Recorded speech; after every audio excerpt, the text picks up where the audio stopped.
Dampak penjajahan Jepang terhadap bidang militer. Masyarakat Indonesia mendapatkan manfaat dari penjajahan Jepang, yaitu dengan pengalaman dan pelatihan militer yang mencangkup bidang pertahanan, ketentaraan, dan keamanan. Pelatihan militer yang diperoleh rakyat Indonesia adalah yang pertama, dasar-dasar militer. Yang kedua, baris per baris. Yang ketiga, latihan menggunakan senjata. Yang keempat, latihan perang. Dan yang kelima, organisasi militer. Pada tahun 1943, tepatnya pada bulan Oktober, Jepang membentuk suatu organisasi yang dinamakan PETA. Organisasi ini digunakan Jepang untuk menghadapi Perang Asia. Kemudian, terbentuklah suatu organisasi di Indonesia yang dinamakan BKR atau Badan Keamanan Rakyat. Lalu berubah menjadi TKR atau Tentara Keamanan Rakyat.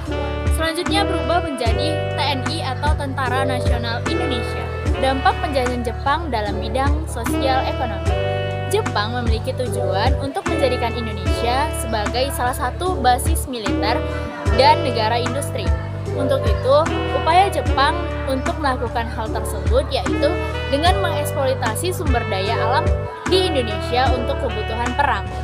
Nah, hal itu dapat terlihat dari yang pertama, Jepang menyita aset-aset ekonomi yang penting di dalam negara Indonesia. Contohnya seperti teh, kopi, dan tebu. Yang kedua, Jepang melakukan penguasaan ketat dalam bidang ekonomi. Yang ketiga, Jepang melakukan kebijakan self-sufficiency. Kebijakan ini adalah kebijakan pemenuhan kebutuhan sendiri agar tidak membebani keuangan pusat. Lalu yang keempat, ada setoran wajib, Romusa, merosotnya harga pangan, dan terjadinya kelaparan. Pertama, penggantian pejabat. Jepang seringkali menggantikan pejabat pemerintah lokal dengan pejabat Jepang atau orang setempat yang pro-Jepang. Hal ini bertujuan untuk memperkuat kontrol Jepang atas wilayah yang mereka jajah. Yang kedua, ada pengenalan sistem administrasi, yaitu Jepang memperkenalkan sistem administrasi modern dalam wilayah yang mereka kuasai. Yang ketiga, ada pendidikan dan pelatihan.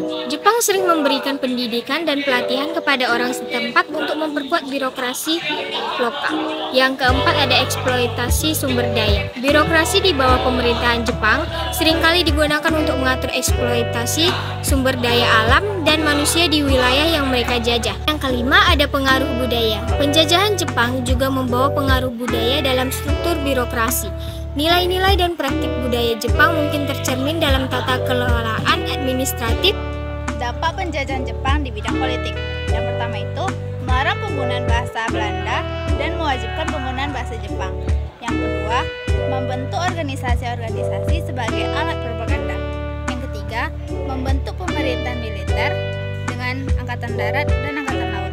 Yang keempat, melakukan sekret setiap upacara bendera, yaitu melakukan penghormatan ke arah Tokyo dan membukukan badan 90 derajat ke arah Kaisar Jepang. Yang kelima, struktur pemerintahan sesuai keinginan Jepang. Dampak penjajahan Jepang di bidang pendidikan. Yang pertama, kurikulum revisi.